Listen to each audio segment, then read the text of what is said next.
Olá, seja bem-vindo ao meu canal. Sou o professor Luiz Maggi e hoje nós vamos resolver mais um exercício de cálculo que diz o seguinte: encontre a solução geral da equação derivada segunda de y mais a derivada de y menos 6y igual a zero.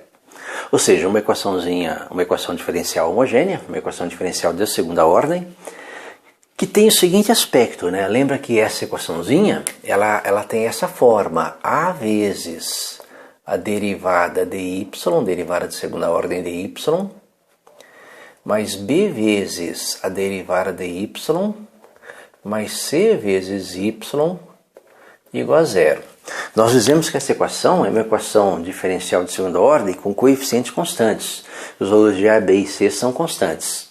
E a solução dessa equação, a solução geral dessa equação, é uma solução que tem essa forma, né? Um y, uma função y em termos de x ou em termos de t, que é igual a c1 vezes y1 mais c2 vezes y2. Então é uma combinação linear de y1 e y2. Nesse caso aqui, para poder achar essa solução, nós associamos a essa equação diferencial uma equaçãozinha de segundo grau em termos de lambda. Nós associamos a essa equação diferencial a equação de segundo grau a vezes lambda ao quadrado, lembra que é a primeira parcela, mais b vezes lambda, que é a segunda parcela, mais c igual a zero. E achamos a solução geral a partir do delta dessa equação, né? Se o delta aqui for maior que zero, se o delta for igual a zero e se o delta for menor que zero. Porque dependendo do valor de delta, você vai ter formas diferentes para as raízes, né? Se delta for maior que zero, você vai ter aqui duas raízes diferentes, lambda 1 e lambda 2 diferentes para essa equação. Se delta for igual a zero, a raiz é uma raiz dupla, então lambda 1 é igual a lambda 2. Se delta for menor que zero, aí a sua raiz passa a ser um número complexo, passa a ter uma parte real e uma parte imaginária, que nós vamos chamar de alfa e beta. Nesse caso, o seu lambda ele vai ter essa forma. Seu lambda vai ser igual a alfa mais ou menos beta i. Então você vai ter essas três possibilidades para as raízes dessa equação de segundo grau associada a essa equação diferencial. E para cada uma dessas possibilidades você vai ter um tipo, né, de solução, C1y1 mais C2y2 diferente. Por exemplo, no primeiro caso aqui, a sua solução geral, y de t, ela vai ser C1 vezes e elevado a lambda 1 t mais C2 vezes e elevado a lambda 2t. Então você tem uma solução geral para esse primeiro caso. Para os valores de lambda 1 e lambda 2, né, aparece aqui no expoente, né, o e elevado a lambda 1t e elevado a lambda 2t. Se o delta for zero, y1 igual a y2, então a sua solução geral y de t vai ser c1 vezes e elevado a lambda 1t mais c2 vezes t vezes e elevado ao lambda 1 ou lambda 2t, indiferente já que os dois são iguais. Se eles forem iguais, que a única diferença aqui é que aparece a letra t aqui, né? Sua variável independente t aqui multiplicando. O terceiro caso é que altera um pouco a forma da solução, né? Que aí a sua solução vai ter esse aspecto. Ela vai depender aqui dos valores de alfa e beta. Então o seu y de t, que vai ser a sua solução geral, vai ser C1 vezes e elevado a alfa vezes t. Lembra que alfa é a parte real. Vezes o seno de beta vezes t. Lembra que beta é a sua parte imaginária.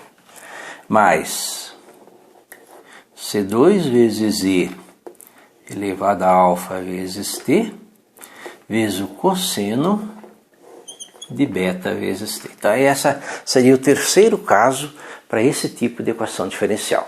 Tá? Então, você tem uma solução diferente para cada caso. O que nós vamos fazer para achar a solução geral dessa equação diferencial? Associar a essa equação a seguinte equaçãozinha de segundo grau. Ó. Lambda ao quadrado, que é a primeira parcela, mais lambda menos 6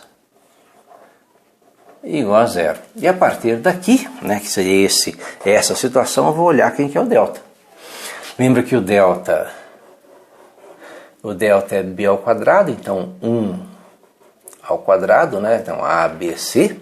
Então b quadrado menos 4 vezes a vezes c.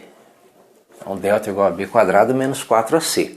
Então o nosso delta ele é igual a 1 menos com menos mais 24, que é igual a 25. Se o delta é igual a 25, eu caio no caso mais simples, que é esse aqui, ó, delta marca zero. Então a minha solução é C1 vezes e elevado a lambda 1t, mais C2 vezes e elevado a lambda 2t. Nesse caso, os valores de lambda vão ser lambda igual a formulazinha, né, menos b, então menos b menos 1, mais ou menos a raiz de delta, que é a raiz de 25, dividido por 2 vezes a, que é 1. Com isso, nós vamos ter lambda igual a menos 1, mais ou menos a raiz de 25, que é 5, dividido por 2. Ou seja, lambda 1 e lambda 2 iguais a o lambda 1, menos 1 mais 5, menos 1 mais 5, 4, dividido por 2, 2. Então, o primeiro lambda 1 igual a 2. Menos 1 mais 5, 4, por 2, 2. Menos 1, lambda 2, menos 1 menos 5, menos 6, dividido por 2, menos 3. Né? Menos 2 dividido por 2, menos 3. Menos 6 dividido por 2, menos 3. E aí nós temos a nossa solução geral, que é um y de t, né? Lembra que é uma função. Como aqui não fala, nós fizemos y em termos de t, y de t, que é igual a C1 vezes e elevado a lambda 1t. Lambda 1 é 2, elevado a 2t. Mais C2 vezes e elevado a lambda 2t. Lambda 2 é menos 3, então elevado a menos 3. Menos 3t. Então essa é a solução geral desta equação diferencial, né, uma equação homogênea de segunda ordem. Espero ter entendido a resolução, tenha gostado. Gostou, curta, compartilhe e ajude o canal a crescer. Obrigado.